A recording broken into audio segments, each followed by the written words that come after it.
Hello my sweet and lovely viewers. তো কেমন আছো তোমরা সবাই? আজকে আবারও চলে এসেছি নতুন আরেকটি ইনফরমেটিভ ভিডিও নিয়ে। আজকের ভিডিওতে আমরা কথা বলবো গর্ভাবস্থায় একটা গর্ভবতী মা কাঁদলে তার গর্ভের শিশুর কী ক্ষতি হতে পারে। তো সেই বিষয়ে আজকের আলোচনা।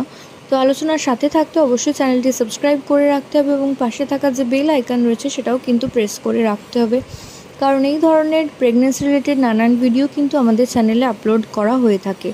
থ্রুআউট প্রেগনেন্সিতে যেহেতু একটা গর্ভবতী মায়ের খাবার থেকে শুরু করে মায়ের গান শোনা, মায়ের আনন্দে থাকা প্রত্যেকটা কিন্তু তার প্রত্যেকটা অনুভূতি তার শিশুর কাছে কিন্তু পৌঁছে যায়। এবং দিন যত বাড়তে থাকে, মাস যত এগোতে থাকে, মা যদি খুব এই সময় কান্না করেন বা কাঁদতে থাকেন, তো মনে করা হয় এই সময় কিন্তু এক ধরনের হরমোন আছে যেটাকে বলা হয় স্ট্রেস হরমোন, সেটা কিন্তু শরীর থেকে প্রচণ্ড পরিমাণে নির্গত হতে থাকে।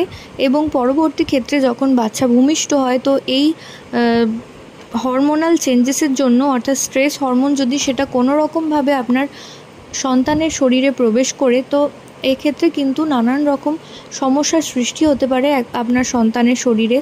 গর্ভাবস্থার পর হয়তো আপনার শিশুর প্রচণ্ড পরিমাণে মেজাজ বা খিটখিটে হতে পারে, এবং তার সাথে সাথে বাচ্চারও কিন্তু মস্তিষ্কের ওপর ভীষণ পরিমাণে প্রভাব পড়ে। তো এই সময় যতটা পারবেন তার গর্ভবতী মাকে হাসি খুশি রাখার চেষ্টা করুন, এবং এই যে স্ট্রেস হরমোন সেটাকে কিন্তু কোনোভাবেই মায়ের শরীর থেকে সিক্রিট হতে দেবেন না।